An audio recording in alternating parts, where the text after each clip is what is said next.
Headline news most affecting Abbotsford this week. Is there any end in sight to the transit strike? Low-income housing construction is slowly starting at the Lonzo Homeless Camp. An Uber driver who was assaulted doesn't feel he received justice. And when it comes to sports, the UFV Cascades men's basketball team will be taking on the NCAA one more time. Our special guest this week, Abbotsford South MLA, Bruce Banman. And Ian will have more in sports. All right, Abbotsford, let's get started. Last week on News of the Week, Chilliwack's MLA, Dan Coulter, said that the BC transit strike between its drivers and their employer may be heading to the next chapter. Coulter said right here on set that the mediator, Vince Reddy, would release his report. Coming up in a few minutes' time, we're going to be asking MLA for Abbotsford, Bruce Banman, what he knows about the transit strike. The Lonzo Road Homeless Camp now has been cleared out, much to the chagrin of many affected, some claiming that they had little or no notice that any of the movement was coming. The area has been fenced off to ensure that building crews have access to prepare for what is a 50-bed shelter. The province claiming that 17 people sheltering at the encampment were offered indoor housing. Those who accepted were assisted in moving to a new area. Others simply relocated. Now, construction of this shelter is supposed to be done by the end of the year. And once it's completed, it will operate for as long as 18 months while a new permanent shelter location is secured.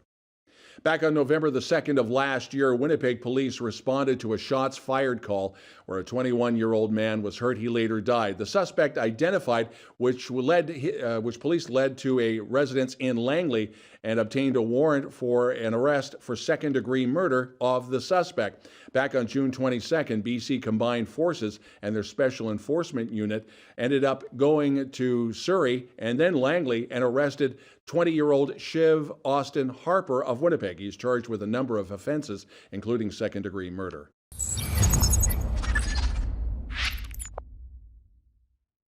An Abbotsford man has been sentenced to 1 year of probation for assaulting an Uber driver. That happened back in April. 38-year-old William Tickle was initially charged with assault causing bodily harm and uttering threats.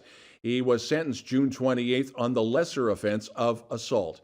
The uttering threats charge was stayed.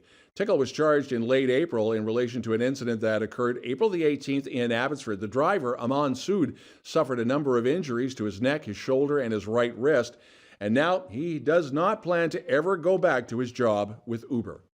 TerraLink Horticulture, a premier manufacturer and retailer of crop inputs in Western Canada, celebrated its 50th anniversary with the ag community and underscored everything with $50,000 donations to the food banks in Abbotsford, as well as Delta, Chilliwack, Kelowna, and Airdrie. TerraLink started in Abbotsford back in 1973. They now have 4 locations across 2 provinces and 1 down in Washington State. The FERD Fraser Valley Regional District releasing their regional growth strategy. It is a website that looks into the future. What are the challenges? What are the resources? And can anybody pay for it? Currently, the Fraser Valley population is about 341,000 people. So that's 2021 numbers. But by 2050, we're looking at about 500,000. Abbotsford Berry Festival, the annual street festival in downtown Abbotsford, is coming up, celebrating Abbotsford as the berry capital. It's all on Saturday. The streets will be filled with vendors, food trucks, and activities, and plenty of carnival rides. And yes, there is a website to check out the details. Coming up, we have our conversation with Abbotsford MLA Bruce Banman, and then Ian will have more in sports and what's up with the UFV Cascades.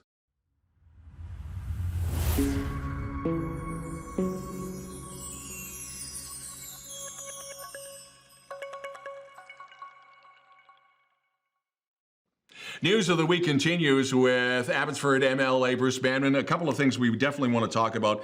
Let's get to the elephant in the room, Lonzo, the homeless camp. It has been moved. Where are we now? I know this has been a burr in your side with some of your social media posts. Yep.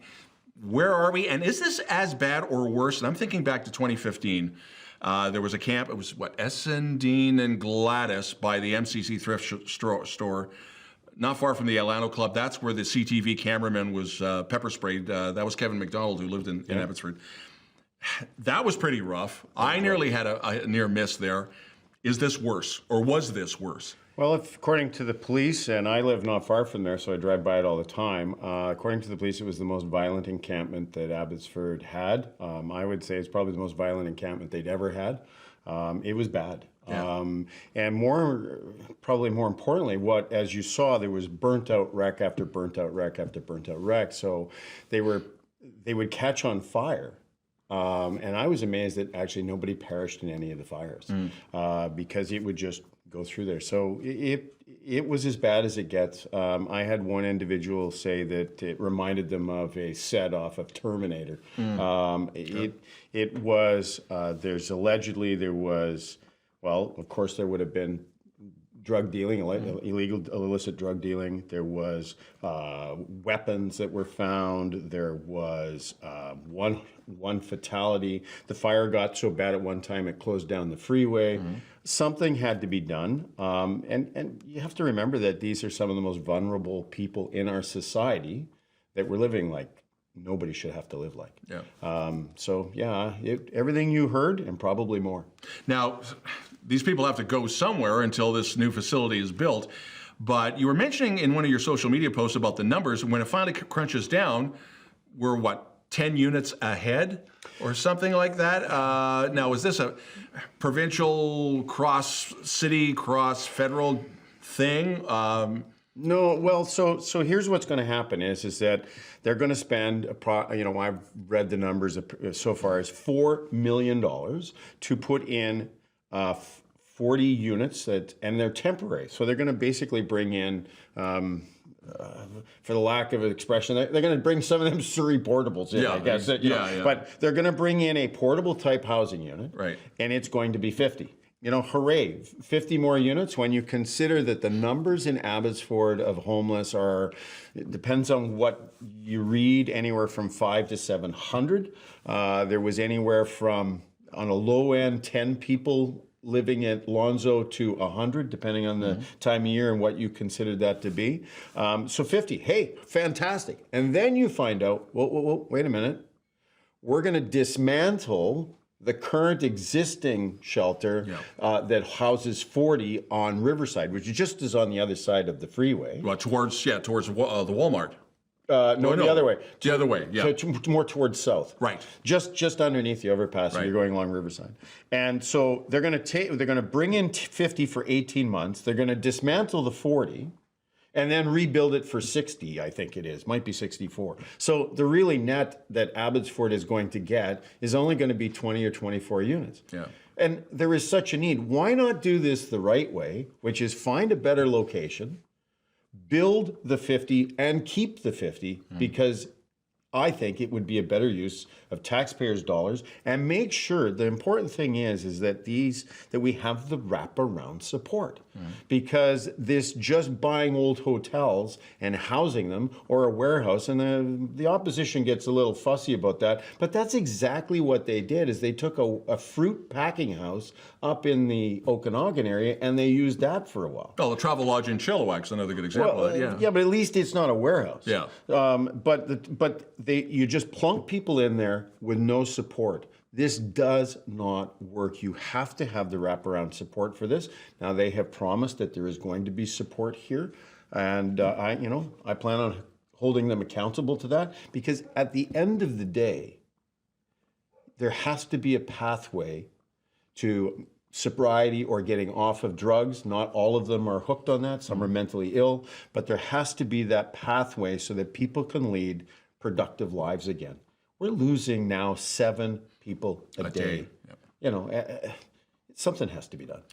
Shifting gears a little.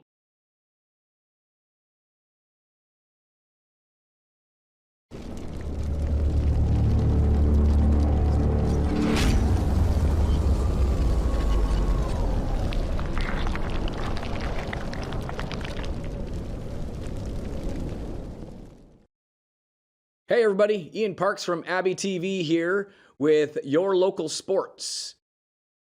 This week, the University of Fraser Valley Cascades men's basketball program will play host to one of the top teams in the National Collegiate Athletic Association, or NCAA, as the Boise State Broncos come to Abbotsford on August 1st.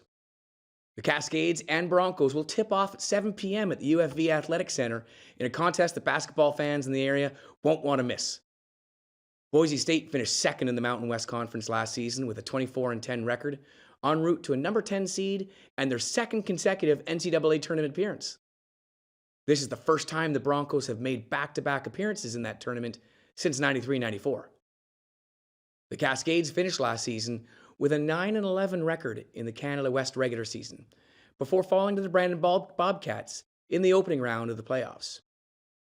However, with the Cascades returning the majority of last year's squad, they'll be looking to improve on that mark and make a deeper run into the postseason this year. This will be the second consecutive year that the Cascade men's basketball program will be looking to getting better and facing NCAA Division I opponent in the preseason, as last year they hosted the UNLV Runnin' Rebels last August. Good luck, Cascades.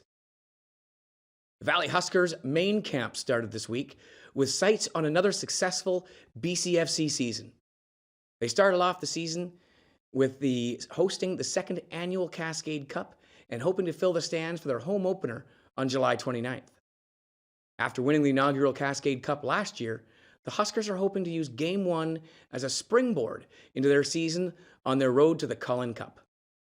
And of course, they can't do it without us in the Fraser Valley. 5 home games during the home season. Head coach Bob Reese will be taking care of business between the sidelines. All we need to do in the Valley is support them by filling the stands. Season tickets are on sale now at valleyhuskers.ca, and I know I'll be there. I hope to see you all there as well. Archway Community Services raised $101,000 for local community programs at its recent 6th annual charity golf tournament. The Archway Golf Tournament, presented by Sutton Group West Coast Realty, Abbotsford, was held Tuesday, June 20th at Leadsview Golf and Country Club. A record 144 golfers at the sold-out tournament enjoyed lunch, a friendly competition of golf, and a dinner banquet. Several Archway programs were featured on the course, allowing golfers the chance to see the breadth of programs offered for people from all walks of life. The Abbotsford Canucks' average home attendance for 2022-2023 American Hockey League regular season finished at just under 5,000 with 4,898. It's an increase of over 14% from the year prior, but much of the season was played under 50% capacity due to COVID-19 restrictions. The 4,898 number puts Abbotsford in 20th place out of 32 teams in the AHL. The attendance numbers also mean it's unlikely that the city of Abbotsford will receive revenue sharing from the team. According to contract signed in 2021, the city will benefit from enhanced financial gains by sharing in the profits if there's an average of 5,000 tickets sold per regular season game. City of Abbotsford stated that they have not yet received an official report from the team on the average number of tickets sold per game. They're expecting to receive a report by the end of July. As per the contract, the city set aside $1.5 million earlier this year to upgrade the AC's scoreboard and the LED ribbon board display. The project is expected to be completed by August 31st. The Abbotsford Canucks signed forward John Stevens to a 2-year contract through the end of the 2024-2025 AHL season. The 29-year-old has spent the past 2 seasons with Abbotsford, ranking 3rd in franchise history with 111 regular season games played since skating with the Canucks during the 21-22 inaugural season. This past season, he recorded 19 points, 6 goals and 13 assists, over 43 regular season games, and scored 1 goal over 5 Calder Cup playoff games. Stevens also served as an alternate captain for the club during the 22-23 season and is the club's franchise leader in shorthanded goals with 7. And the Canucks signed defenseman Chad Nychuk to a 1-year contract extension ahead of the 23-24 season. The 22-year-old split his first professional season between Abbotsford and the ECHL's Kalamazoo Wings in 2023. And after the break, Cari with the weather.